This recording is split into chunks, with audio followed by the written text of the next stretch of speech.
bastards that are all trying to kill us.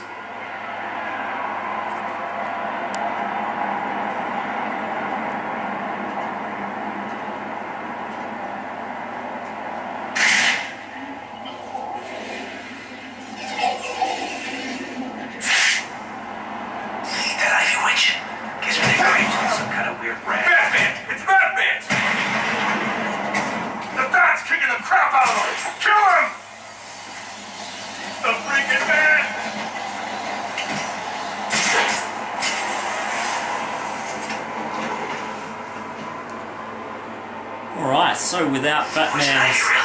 Shut up, Batman. Without Batman's local surveillance and sonar vision, I would not have necessarily known where to go. This game, Batman Arkham City, like its predecessor, Batman Arkham Asylum, is heavily reliant on the rhetorics of surveillance, and certainly the aesthetics of surveillance as well. What's really interesting in this game is that it's a way in which you find what you're looking for, whether it's through the missions. You can look up your digital gadgets, and it's got all the information you need, or whether it's through tracking phone calls and finding out where the serial killer has gone next, trying to locate the clues. So there's sort of the narrative and the aesthetics of this game, like the films of Batman recently, are heavily reliant on surveillance. Another form of gaming that I wanted to talk about briefly is something you wouldn't necessarily expect to collide with digital media all that often. I'd like to reflect on how board games are starting to represent what part of what we've been talking about this trimester. To give some context for this, when I tell people that I play and research board games, they usually think Monopoly, Scrabble, or if they were born before 1985, perhaps something like Mousetrap. And all of these games are still available in places like Target and Kmart in the mainstream of board gaming. But what most people don't know is that there's a massive subculture throughout the world of board gaming, particularly strategy games, but not only these. And digital media plays a huge role in this. The Board Game Geek website, which is the biggest website letting people create profiles and discuss in huge discussion forums games that are coming out or have just come out, provide their own reviews written, or, as many reviewers have done, create a series of video reviews which are watched by hundreds if not thousands of people around the world. And over the last few years, online crowdfunding is becoming a hugely influential part of board game culture, with sites such as Kickstarter allowing sometimes one or two people to create a game, sometimes start the production process, but then get hundreds if not thousands of people to pledge some money in order for that project to be funded and put into full production. And some of these projects have been so successful, such as the Zombicide board game, that they'd attracted millions of dollars just on Kickstarter before any of the games get into the stores.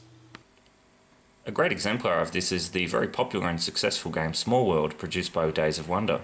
In Small World, a competitive game, players vie for control over territories using different species or what are called races in order to win the game.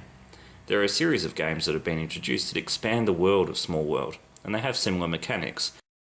Small World Realms, for instance, offers a bit more flexibility in a modular system where players essentially set up the board.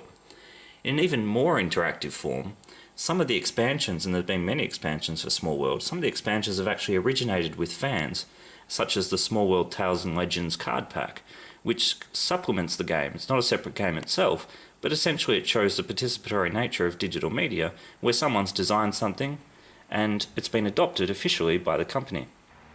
And highlighting the growing relationship between digital media and board game culture even further, Days of Wonder has recently used a very successful Kickstarter project to upgrade their Small World iPad application, an adaptation of their board game for the digital world. And you can see here that you can play with multiple players, essentially the same game, but through a different medium with perhaps more mobility and flexibility. And despite all this online activity, I have to admit that I was a little bit surprised when I saw a new board game like The Social Game.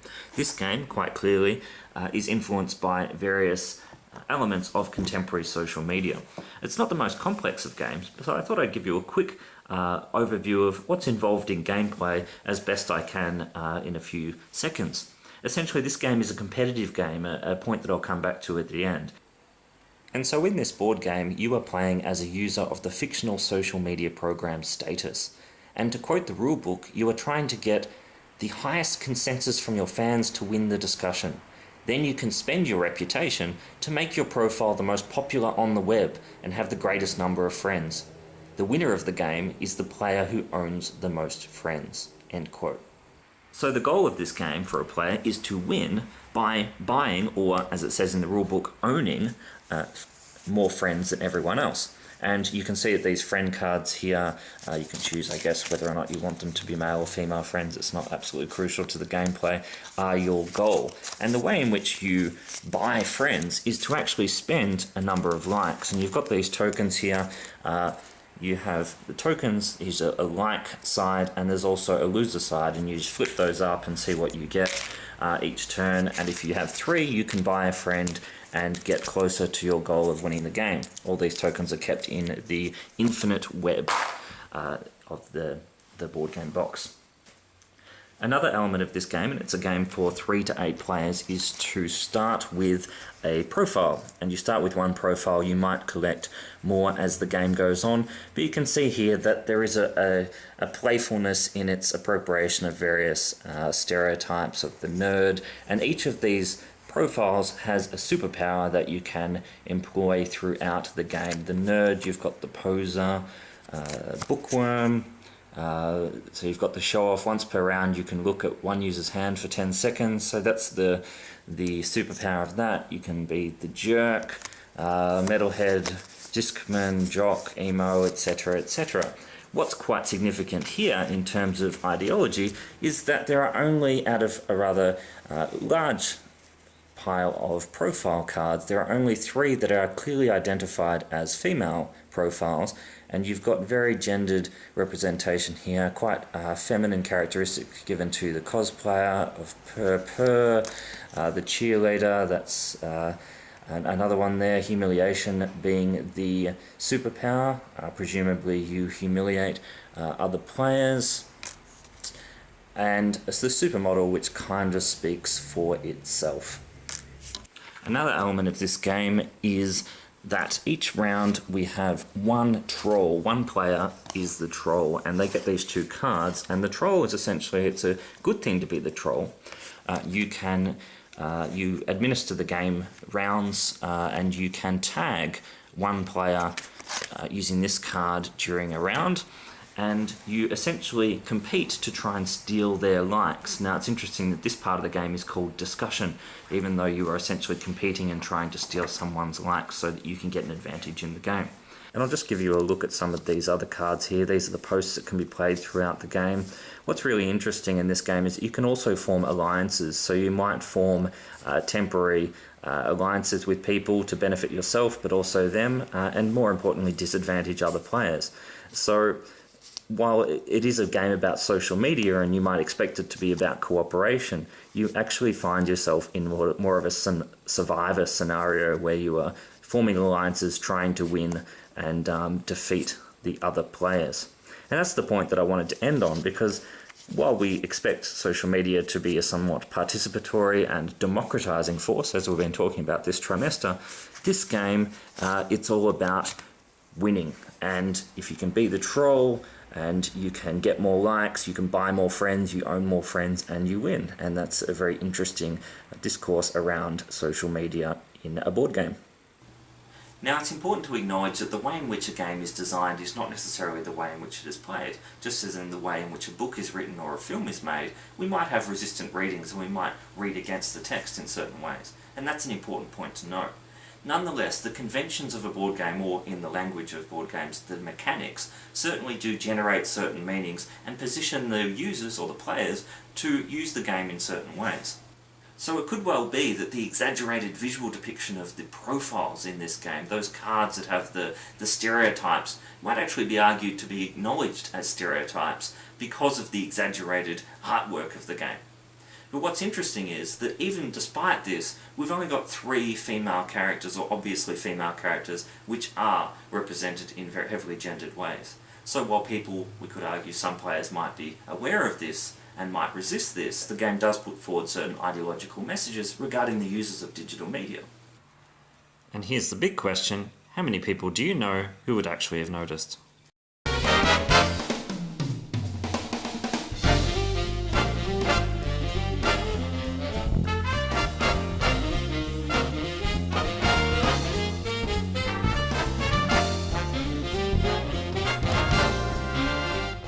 Tiff, I think it's your turn.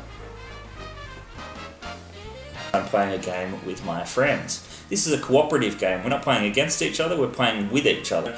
Cooperative board games are becoming an increasing phenomenon, and all those behind me right now are also cooperative games, where you play with the other players against the game. And what was so ironic and interesting about that game, like the social game, is that it wasn't a cooperative game, as you might expect a game on social media with its democratic potential to be. It was a competitive game where you tear down your opponents to win. Well, that was easy. Have a good week. A really key concept that we're looking at in relation to this topic is ideology. And if I could quote Adam Brown briefly, he writes that Adam Brown... A key concept we're looking at this week is ideology. And to give you a definition of this, I'd like to quote Adam Brown from 2012, who wrote that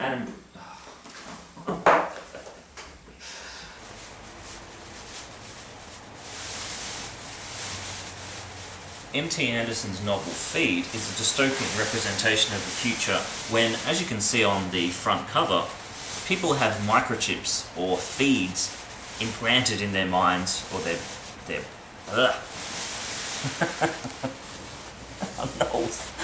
oh no! Adam, stop. It's bad!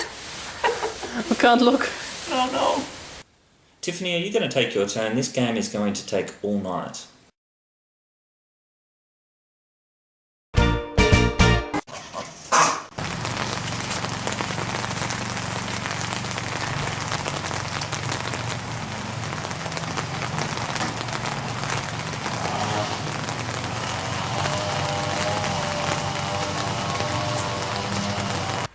I'm Batman.